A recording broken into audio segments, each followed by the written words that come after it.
Hello students, आज हम करने जा रहे हैं मैथमेटिक्स की वर्कशीट नंबर 1।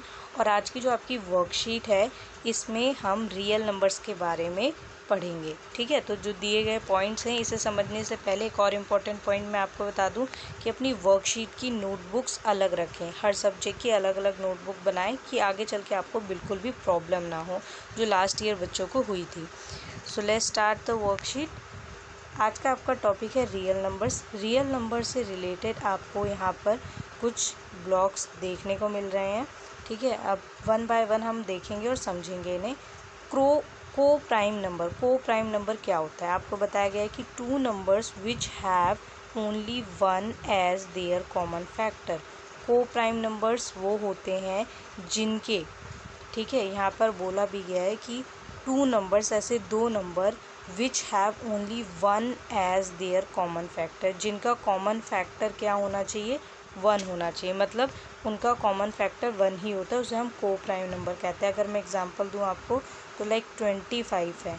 ठीक है, तो 25 है और यहाँ पे आप देख सकते हैं कि 35 है। ठीक है, मैंने यहाँ पे दो नंबर दिए 25 एंड 35।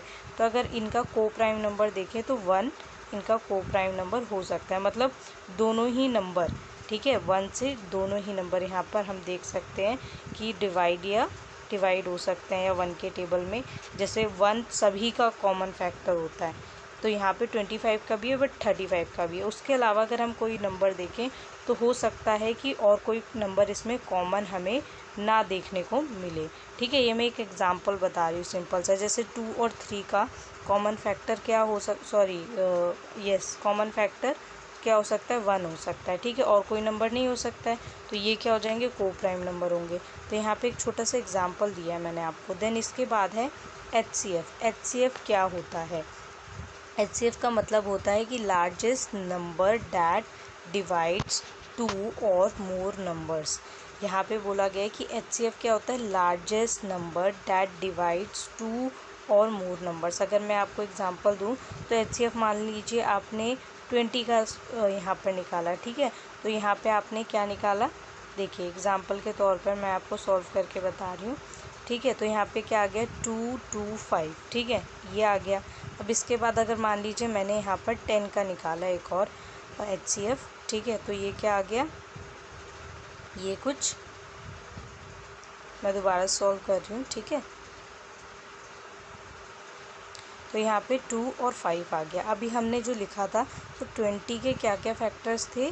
2 × 2 × 5। और 10 के यहाँ पे फैक्टर क्या है? 2 × 5।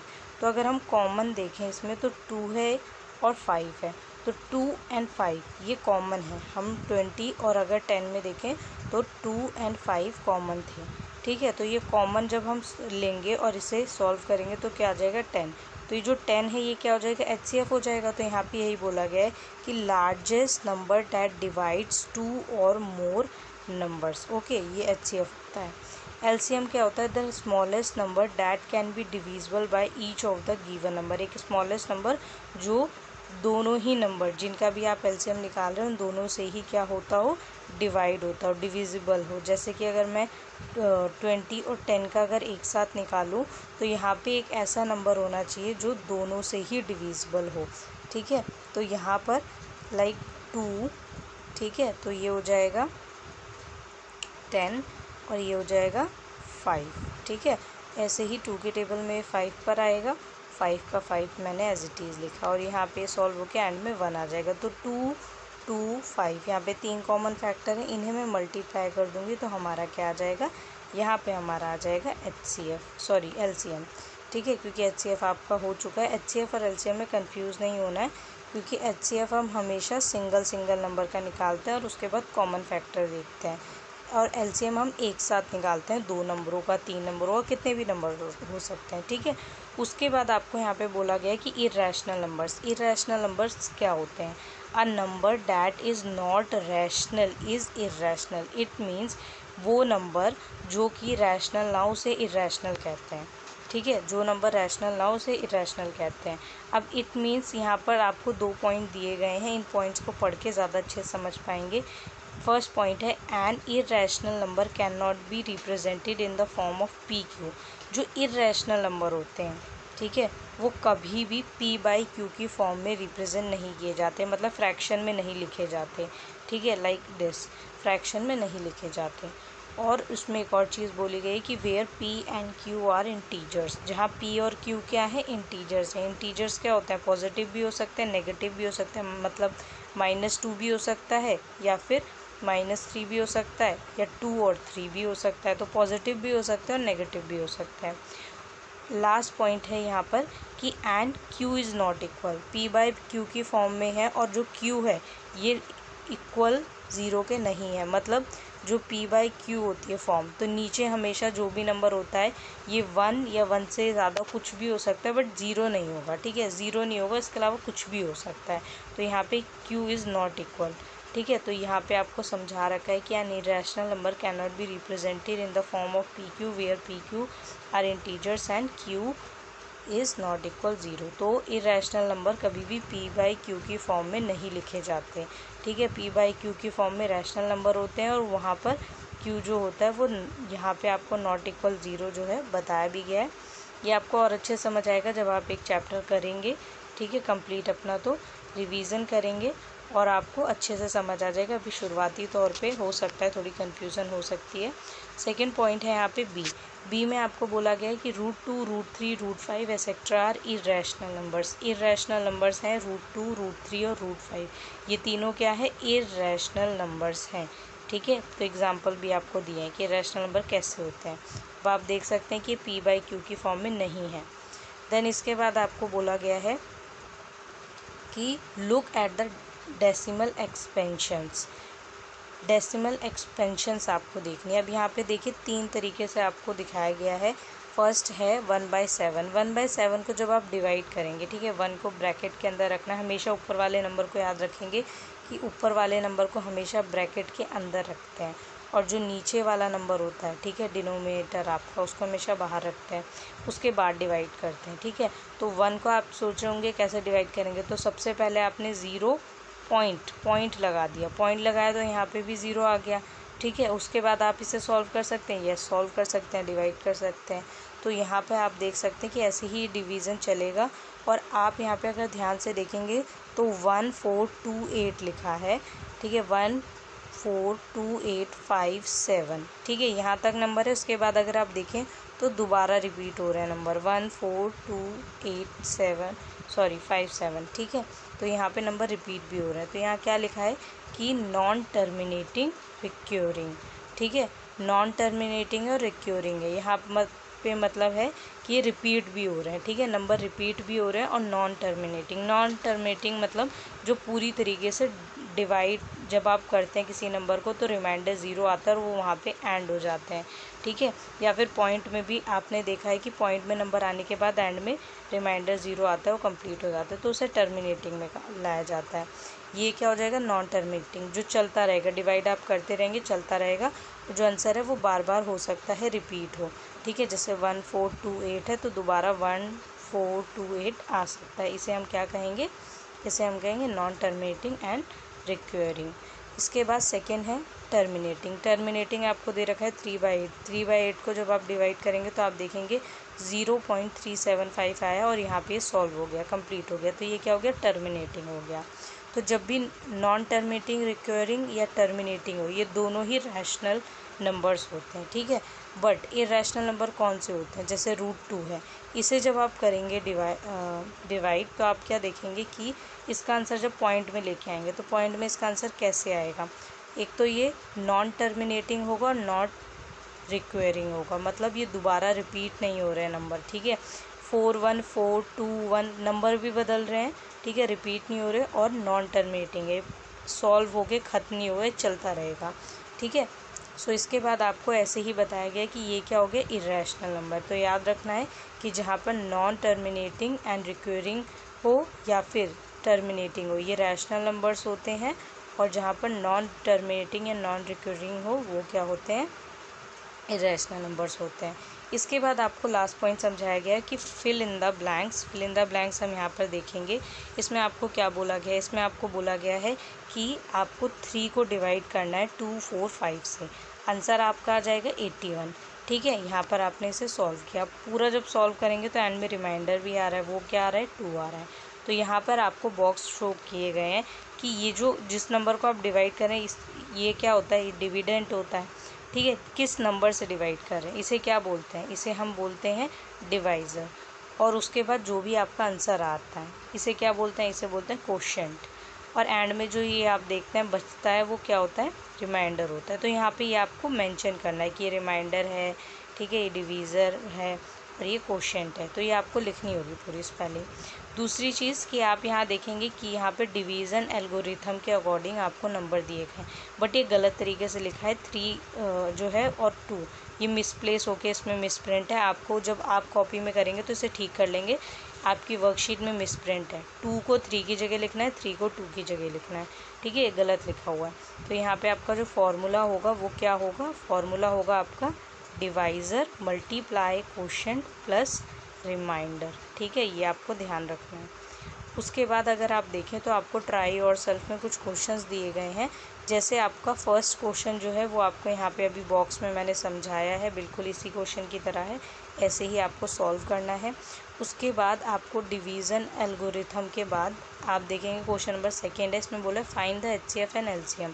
आपको 112 और 86 ये 2 नंबर दिए गए, इनका LCM और HCF निकालना है। उसके बाद जो आंसर आएगा, ठीक है, LCM आ गया, HCF आ गया, शो डैट आपको शो करना है कि ये दोनों, ठीक है, 112 मल्टीप्लाई 86 इक्वल होंगे जो भी आपने LCM और HCF निकाला है उसको मल्टीप्लाई करने पर। तो ये आपको शो करना होगा, पूरा सॉल्यूशन करेंगे आप। थर्ड है आपका what is the type of decimal expansion of the following. इन तीनों का आपको डेसिमल एक्सपेंशन बताना है। इसके अलावा लास्ट है आपका the decimal expansion of dash numbers is non terminating non requiring. तो अगर आप ध्यान से देखें तो non terminating non requiring number क्या होते हैं, रैशनल नंबर होते हैं। So your answer is irrational numbers. ठीक है, तो यहाँ पे आप डाल देंगे आंसर में इरैशनल नंबर्स। ठीक है, तो यहाँ पे आप ये लिखेंगे।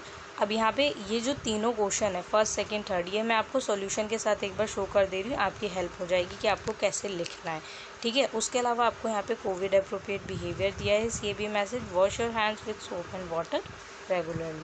तो यहाँ पे आपका सॉल्यूशन नंबर फर्स्ट है, इसमें डिवीज़न एल्गोरिथम 201 और 128 का आपको निकालना है। ठीक है, तो दोनों को डिवाइड कर देंगे।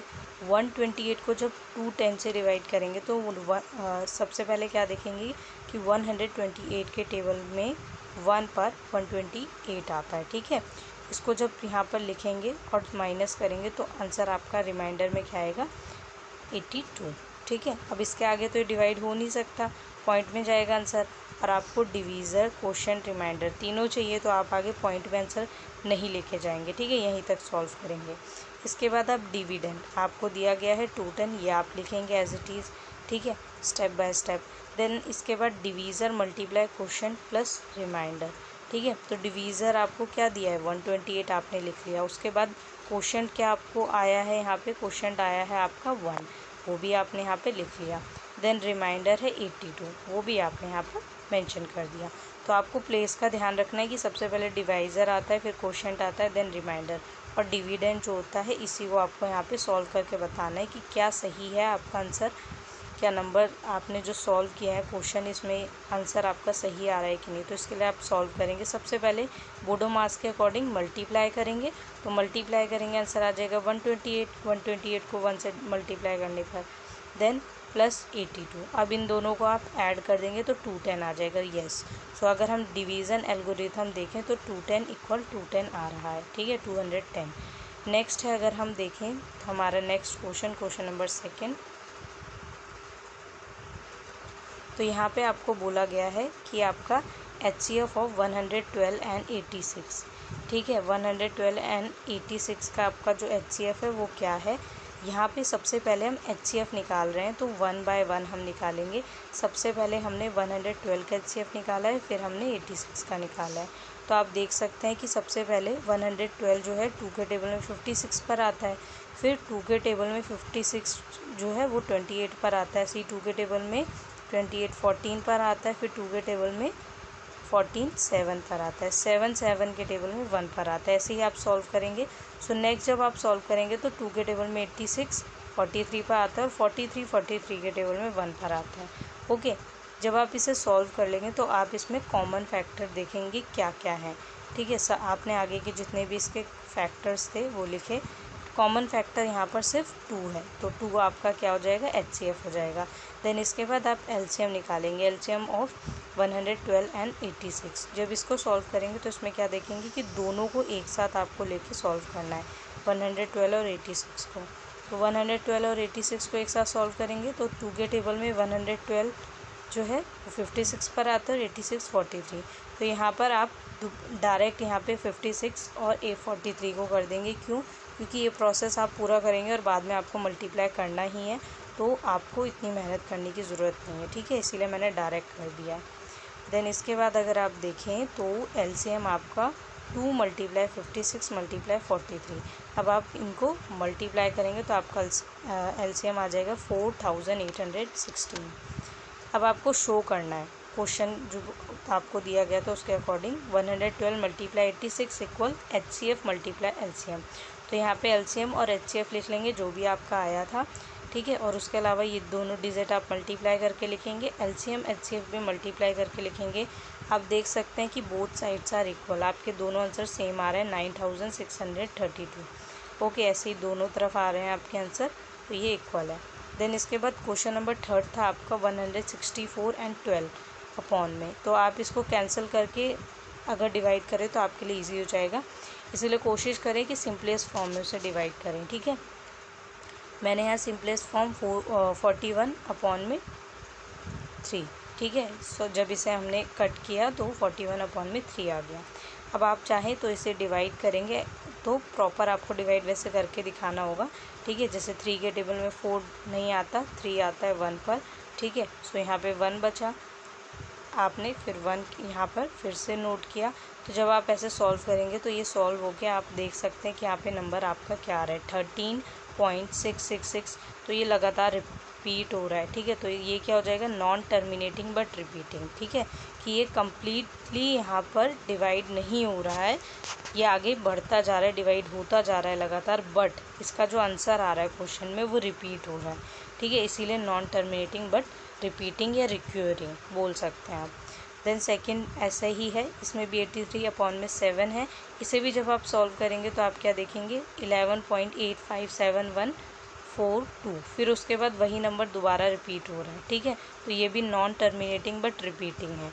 ओके, ऐसे ही लास्ट है 100 अपॉन में 15, ये भी ऐसे ही है 6.666। तो ये भी क्या है, नॉन टर्मिनेटिंग बट रिपीटिंग। तो यहाँ पे आपके जो तीनों ऑप्शन है वो तीनों ही नॉन टर्मिनेटिंग बट रिपीटिंग है। लास्ट आपका है रैशनल नंबर्स, जो कि मैंने आपको बता दिया है, बट फिर भी मैंने आपको लिख के बता दिया है। वीडियो अगर अच्छी लगे तो चैनल को सब्सक्राइब और शेयर करना बिल्कुल भी ना भूलें, और वीडियो से जुड़े रहने के लिए चैनल का सब्सक्राइब बटन ज़रूर दबा दें।